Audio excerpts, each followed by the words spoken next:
አመሰግናለሁ ኮሎኔል አበራ አዛናው የአማራ ፋኖ እንግዲህ ከፍተኛ የእዝ አመራር በተለያዩ ጉዳዮች ላይ ተመልካቾች ወቅታዊውን የፋኖ እንቅስቃሴ እንዲሁም ሌሎች ጉዳዮችን ለማንሳት ፈቃደኛ በመሆን በጣም ነው የማመሰግነው። እንግዲህ ለተመልካቾች ግልጽ ለማድረግ ያህል ኮሎኔል አበራ አዛናው የቀድሞ የኢትዮጵያ የፈንጂ አምካኝ መስሪያ ቤት ዋና ኃላፊ የነበረ ነው። የፋኖን ትግል በመቀላቀል በአሁን ሰዓት በከፍተኛ የተጋድሎ እንቅስቃሴ ውስጥ የሚገኝ የፋኖ አመራር ነው። ኮሎኔል አበራ በጣም ነው የማመሰግነው። በድጋሚ እስቲ ወቅታዊ ሁኔታዎችን እናንሳ። ምን አለ? የተጋድሎ እንቅስቃሴዎች ይደረጋሉ በየዕለቱ። በተለይ በመተማ አካባቢ ያለው ተጋድሏችሁ በተለያየ ቦታ የምታደርጉት እንቅስቃሴ በአገዛዙ ሰራዊት ላይ ከፍተኛ ኪሳራ እያደረሰ እንዳለ እንከታተላለን። እስቲ ከናንተ እንስማ። ወቅታዊውን የተጋድሎ እንቅስቃሴያችሁ ምን ይመስላል? አመሰግናለሁ ስለተሰጠኝ እድል አቶ መሰል። በመጀመሪያ ደረጃ በመተማ አካባቢ ወይም በቋራ አካባቢ ያለን እንቅስቃሴ አሁን ጠላት በፊት የሚያደርገው የነበር በቀን ነው እንቅስቃሴ የሚያደርግ። አሁን ግን በወታደራዊ ምንድነው በወታደራዊ አካባቢ ከፍተኛ የሆነ የጠላት እንቅስቃሴ እያደረገ ነው። በዚህ እንቅስቃሴ ላይ ከፍተኛ ድል እየተቀናጀን ነው የምንገኘው። በወታደራዊ አገላለጽ ጨረቃን በሶስት ነው የምንከፍለው። አንደኛ 1/4 ጨረቃ ወይም ሩብ ጨረቃ አለ፣ ግማሽ ጨረቃ አለ፣ ሙሉ ጨረቃ አለ። ጨረቃን መከታ አድርጎ ነው እየተንቀሳቀሰ ያለው በሁሉም አቅጣጫ። ስለዚህ ምንድነው በቀን ጥሩ አድርገን ነው የምንመታው። ጨረቃው ደግሞ ለእኛ ጠቀሜታ አለው። ምክንያቱም እኛ ደፍጠን ነው የምንጠብቅ፣ ጎሬላ ፋይተሮች ነን። ስለዚህ ሸምቀን እንጠብቃለን። ጥሩ አድርገን እያቀመስን የምንልክበት ሁኔታ ነው ያለው። አንደኛ በሽምቅ ውጊያ ላይ ስንሄድ ወይም በጎሬላ ፋይተር ስንሄድ። በሁለተኛ ደረጃ አሁን ማጥቃት መከላከል ስልታዊ ማፈግፈግ እያደረግን ያለን። አሁን ቋራ አካባቢ ሳላ የሚባል ላይ ጠላት ምሽግ ሰርቶ ምሽግ ቆፍሮ ቆንጆ የሆነ ምሽግ ነው ያዘጋጀው። ጥሩ መከላከል የሚያደርግበት መከላከል ሲደረግ 1:3 ነው ሬሾ። ስለዚህ ምንድነው ያደረግን እኛ እዛ ላይ ጀግና ፋኖ በጣም ጎበዝ ፋኖ ያለች አሃድ አጠቃላይ ፋኖች ማጥቃት ሰነዘሩ።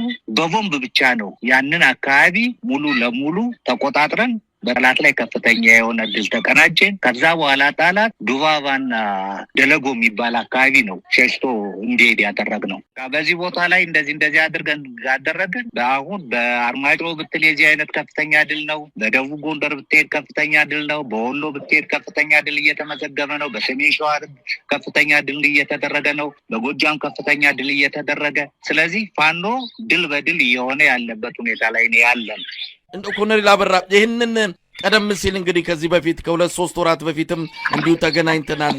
በአገዛዙ ሰራዊት ላይ የምታደርሱት ኪሳራ ትልቅ ለውጥ እያመጣ እንዳለ የአገዛዙን መንግስታዊ መዋቅር የፖለቲካም ሆነ ወታደራዊ እንቅስቃሴ ሽባይ ማድረጉ ውጤት ላይ እንደደረሳችሁት ነው ሲነገር የነበረውና አሁንም አለ እንግዲህ ተጨማሪ ኃይል እያመጣ ነው ከናንተ ጋር አሁንም እየተፋለመ ያለው። በምን ሁኔታ ላይ ነው እንደው አጠቃላይ የአገዛዙ ወታደራዊ ቁመና የሚገኘው? እሺ፣ በመጀመሪያ ደረጃ አሁን ያለ ፍላጎት በግዳጅ የሚያስገባቸው ከ15፣ 16፣ 17 ዓመት እድሜ ያሉትን በተባበሩት መንግስታትና በአፍሪካ ህብረት ይሄ ከ18 ዓመት በታች የሆነ ህፃን ነው የሚል የተደነገገ ህግ አለ።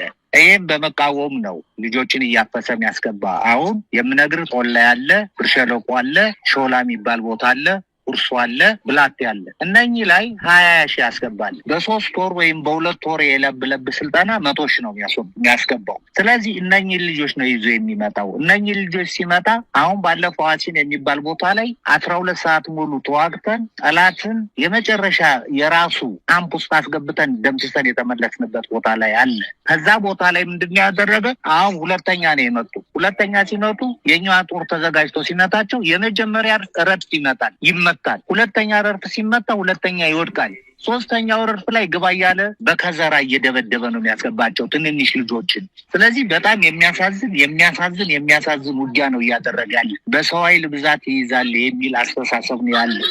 አንደኛ ትልቁ ነገር በሰው ኃይል ያለው ሳይሆን መሆን ያለበት በፍላጎት የዓላማ ጽናት ያለው የያዘውን መሳሪያ መጠቀም የሚችል ህዝብን የሚጠብቅ መሆን ያለበት። አሁን ብልጽግና የሚባል አሸባሪ ነው። የአማራን ህዝብ የመረጠውን የአማራ ህዝብ የሚደበድብ የአማራን ህዝብ በተለያየ ምክንያት አወድማለሁ፣ በድሮን አወድማለሁ የሚል በከባድ መሳሪያ የሚያወድም ቢኤም ይተኩሳል፣ አየር መቃወሚያ ይተኩሳል፣ ታንክ ይተኩሳል፣ መድፍ ይተኩሳል፣ ሞርተር ይተኩሳል። ይሄን እያደረገ አማራን ወደኋላ ለማስቀረት የሚፈልግ ነው። በሁለተኛ ደረጃ አማራን በተለያየ ምክንያት እንደሚያስቀር ዝም ብሎ የሚታይበት መሰረተ ልማት የሚባል በአማራ ክልል ምንም ነገር የለም። አሁን ምንም ነገር። በሁለተኛ ደረጃ በስነ ተዋልዶ እንኳን አማራን በቃ እንዳይወልዱ የተለያየ ማምከን፣ የአማራ ወንዶችን ማሰር፣ የአማራ ወንዶችን የተለያየ ነገር እያደረገ የሚደበድብ የሚጨፈጭፍ ያሉበት ቦታ የማይታወቁ በጣም ብዙ የአማራ ሰዎች አሉ። ስለዚህ ይሄን እያደረገ ነው ያለው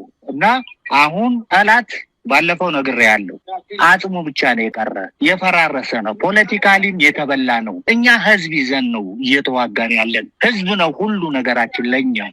ህዝብን ያልያዘ ማንም መንግስት ወይንም ማንም ሀገር የሚመራ አሸንፎ አያውቅም። እኛ ግን ህዝብን ስለያዝን እናሸንፋለን። እያሸነፍን ያለንበት ሁኔታ ላይ ነው ያለን። እንደው ኮሎኔል አበራ ሰሞኑን የምስራቅ እዝ አዛዥ ሌተናል ጀነራል ማመር ተሰማ በአንድ ምዕራብ ጎጃም ላይ በተካሄደ መድረክ የተናገረው ነገር አለ። ፋኖችን በተመለከተ እናንተም በተመለከተ ከዚህ በፊት የዞን ከተሞችን ወሳኝ ቦታዎችን መያዝ ይችሉ ነበር። አሁን ግን ጠርገን አስወጥተናቸው በዋሉበት የማያድሩ የሸሹ ያሉ የሚል መገለጫዎችን ነው እናንተን ለመግለጽ ሲጠቀምበት የነበረው። እናንተን እንደ ዘራፊ፣ ባንክ እንደምትዘርፉ፣ እናቶች እንደምታሳቃዩ ብዙ ታሪኮችንም በማንሳት በተለየ ሁኔታ እንድትሳሉ ያደረገበትን ንግግር እንደዚሁ ሰሞኑን በቪዲዮ ጭምር የተሰራጨበት ሁኔታ ነው ያለው። ይህን ምን ማለት ይቻላል? በእርግጥ በየጊዜው የአብይ አህመድ ጀነራሎች መሰል ነገሮችን ይናገራሉ። ለዚህኛው ምላሽ አላችሁ? በኋላችሁበት የማታድሩ እንዲሁ እየፈረጠጣችሁ እየሸሻችሁ ያላችሁ ተደርጋችሁ እንድትሳሉ ነው የአብይ አህመድ ጀነራሎች እየተናገሩ ያሉ። እሺ፣ የአብይ አህመድ ጀነራሎች አብዛኛዎቹ የምታውቃቸው አንድ ብሔር ናቸው። ሁለተኛ ያሉት አማራ ናቸው።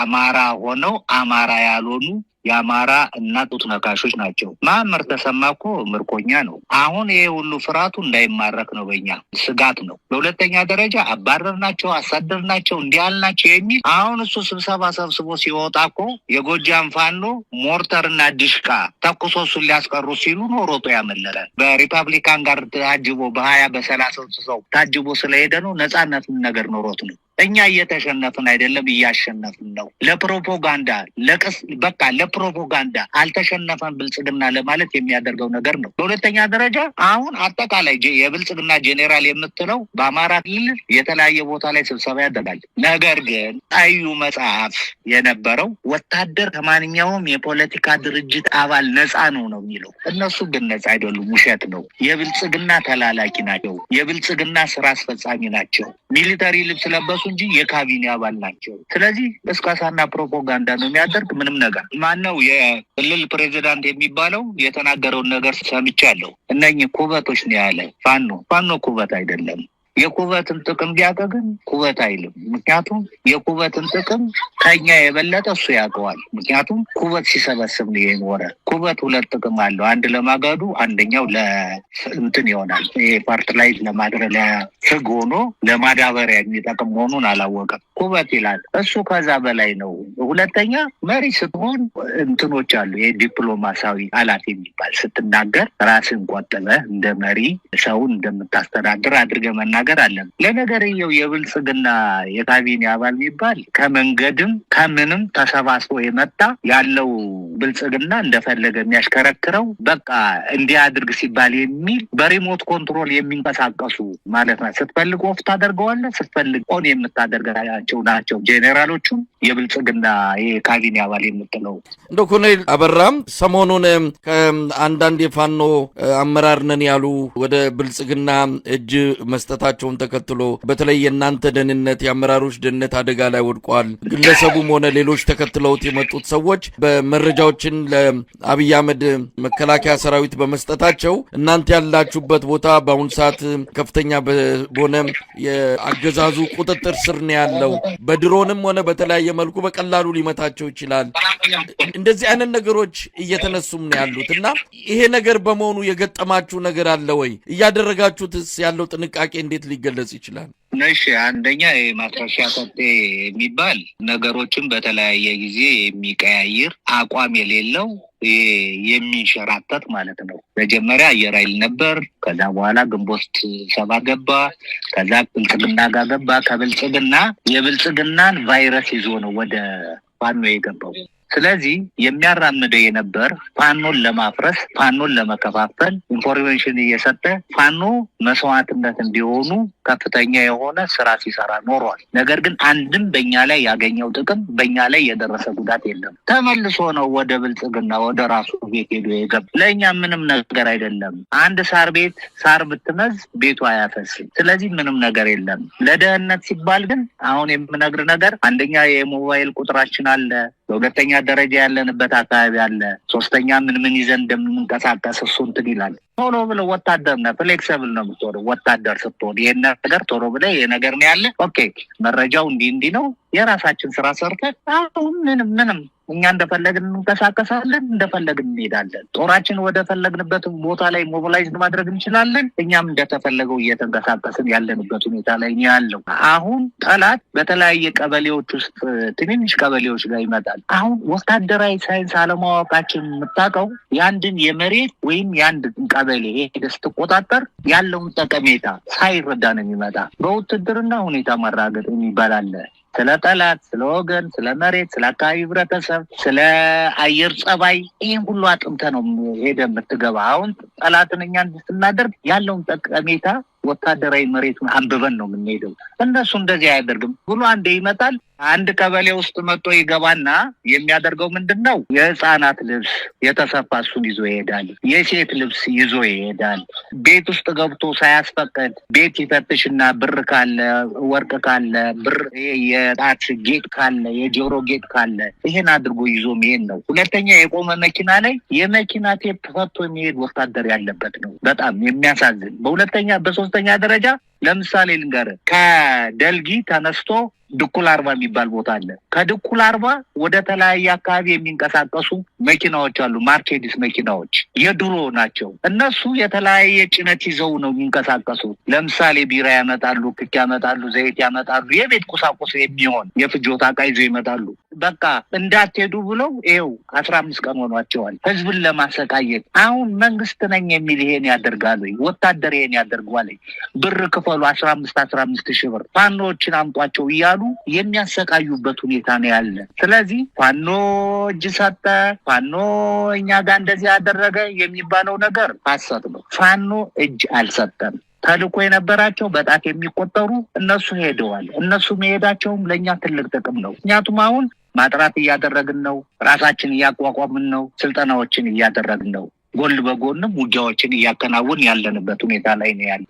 ኩን ያብራ እንደው አሁን መሰል የሆነ ተልኮ ያላቸው ካሉ በምን እንግዲህ በእርግጥ የመጣ አደጋ የለም። ቀደም ሲልም አንተ እንደገለጽከው በተደጋጋሚም ስናነሳ እንደነበር ነው ወደ እናት ቤቱ የተመለሰ ግለሰብ ነው። ነገር ግን አሁንስ ሙሉ በሙሉ ከዛ እናንተ ከምትሉት ከብልጽግና ቫይረስ ነፃ የሆነ መዋቅርን ያላችሁ ነገ ከነገ ወዲያ መሰል የሆነ ክህደት ፈጽሞ የሚሄድ ሰው አይኖርም ብላችሁ ሙሉ በሙሉ ታምናላችሁ? ሙሉ ለሙሉ እምነትም ባይኖርህ ምን አለ መሰለህ 99% እምነት አለን። ነገር ግን አሁን ማጥራት እያደረግን ነው ያለው። እኛ በቁጥጥር ስር ያዋልናቸው አሉ። ማጥራታችን እንቀጥላለን። ግምገማዎችን በየጊዜው እናከናውናለን። ስልጠናዎችን እናከናውናለን። የማደራጀት ስራዎችን እናደርጋለን። ስለዚህ አሁን ጥሩ የሆነ ሁኔታ ላይ ነው ያለን ነው የምልህ። እንግዲህ ይህንን በተመለከተ ብዙ ስለተባለ ዳግም ለማንሳት አይደለም። ነገር ግን የፋኖ ትግል መዳከሙን ከዚህም ባሻገር ደግሞ ከሌሎች ኃይሎች ጋር እየሰራ በመሆኑ ህዝብ እንዲተፋው የፋኖን እንቅስቃሴ በተለይም የአማራ ጠላቶች ናቸው ብለው የሚገልጿቸው አሉ፣ ከነሱ ጋር እየሰራ ነው በሚልም በአንዳንድ ሰዎች ላይ ጥርጣሬን በፋኖ ትግል ላይ እንደዚሁ ጥያቄ እንዲያነሱ መደረጉ አልቀረምና ይህንንስ ጉዳይ እንዴት ታዩታላችሁ? ለሌሎች አመራሮችም መሰል ጥያቄ አቅርቤ ነበርና በአንተ በኩልስ ይህንን ጉዳይ እንዴት ታየዋለህ? አሁን ምን አለ መሰለህ እኔ አሁን ሁለቱ እዝ ወደ አንድ እየሆነ ነው። እኔ የነበርኩበት እዝ የምነግር ነገር ደረጃ በላይ ያለበት ነው። እንደ ሰለሞን አጠና ሌሎችም አሉ አርበኞች። አንደኛ ወያኔ ጋር ምንም አይነት ግንኙነት የለንም። ሁለተኛ ከኤርትራ መንግስት ጋር የሚባለው ምንም ግንኙነት ነገር የለንም። የምነግር የዛሬ 50 ዓመት እኛ ስልጣናችን ተግዳሮት የሚሆነን አማራ ነው ብለው አማራን በስነ ተዋልዶ፣ በኢኮኖሚ፣ በማህበራዊ ሶስተኛ አራተኛ ደረጃ በኢንፍራስትራክቸር አማራን ማጥቀቅ ነበር የተያዘ። ይህን ነገር ስለምናቅ አማራ ጠል የሆነ ካሪኩለም እንዲዘጋጅ ያደረገ ወያኔ ነው። እኛ ህገ መንግስቱንም ተቃውመን ነው የወጣን። ሃይማኖት ጠፋ፣ ሃይማኖታችን ሊፈርስ ነው የሚል ነገር ነው አድርገን በሰላማዊ ሰልፍ ነው መጀመሪያ ጥያቄ የተጠየቀ። ሰላማዊ ሰልፉን አልቀበልም ብሎ የወጣውን ወጣት መደምሰስ ሲጀምር ፋኖ የሚባለው ነገር ይሄ ነገር አደረገ ይናል። አሁን ወያኔ የጀመረውን ነገር አማራን የማጥፋት ሴራ አሁንም አብይ አህመድ በዛን የቀጠለ በባሰ መልኩ። ስለዚህ አማራን የሚያጠፋ በሁለተኛ ደረጃ የማንነትና የድንበር ጥያቄ አለ የአማራ። ይሄ ነገር ሳይመለስ ይሄ የህዝብ ጥያቄ ነው። እንዴት ሁመራንን ወልቃይትንና ወሎን እንዴት አሳልፈን እንሰጣለን? አይሆንም ብለን ለዛ ነገር ወጥተን አሁን እሺ አንልም። የማይሆን ነገር ነው፣ አንደራደርም። ለኤርትራ ህዝብ እኮ ማንም በኢትዮጵያ ውስጥ ያለ ብሔር አማራ ነው ብለው ነው ያሰነዘቧቸው። የሆነ ነገር ሲኖር ገዢ አማራ ነው፣ ጡት ቆራጭ አማራ ነው፣ በዝባዥ አማራ ነው፣ እኛን እስከዛሬ በጦርነት እንትን ያደረገን አማራ ነው። በቃ ስለማ አማራ መጥፎ ጥላቻ እንዲሆን ያደረገ ወያኔ ነው። እንዴት ወያኔ ጋር አብረን እንሰራለን? በጭራሽ የምነግር ከወያኔ ጋር አንድም አይነት ስምምነት አንድም ነገር የለም። ነገር ግን የምነግርህ ይሄ ሌሎች የሚደራደሩት ነገር ሊሆን ይችላል። ሁመራ፣ ወሎ ይሄ የህዝብ ጥያቄ ነው። ህዝብ ነው የሚመልሰው። እኛ ከነሱ ጋር ትብብር ልታደርግ የምትችለው ሜቢ የነኚህ ነገሮች እንዳሉ ለአማራ ተመልሰው የጠላት ወዳጄ ነው የሚለውን ነገር ይዘ ለውጊያ ብቻ ለማድረግ ከሆነ ይሄ ሊሆን ይችላል የሚል ነው የኔ ሀሳቤ እንጂ ሌላው የሚያወራው ወሬ ያው ወሬ ነው፣ ፕሮፓጋንዳ ነው፣ ያልሆነ ነገር ነው እየተደረገ ያለ። ኮሎኔል አበራም ሌላው እናንተ ያው ቀደም ሲልም ከዚህ በፊት አጽሙ ብቻ ነው የቀረው አገዛዙ ሰራዊቱ አልቆለታል ተበታትኗል የሚልም ነገር ባንተም በሌሎችም አመራሮች ይገለጻል። ግን እስከዛሬም ዋና የሚባሉ አካባቢዎችን በቁጥጥር ስር አላደረጋችሁም። አገዛዙም አማራ ክልል በቁጥጥሩ ስር እንዳለ በተለያየ መልኩ ልማቱንም እየሰራው ነው እያለም በሌሎች መገለጫዎችም ክልሉን መቆጣጠሩን እናንተ እንደሌላችሁ የሚያሳዩ ብዙ መድረኮችን ከፍቶ ያስተላልፋል።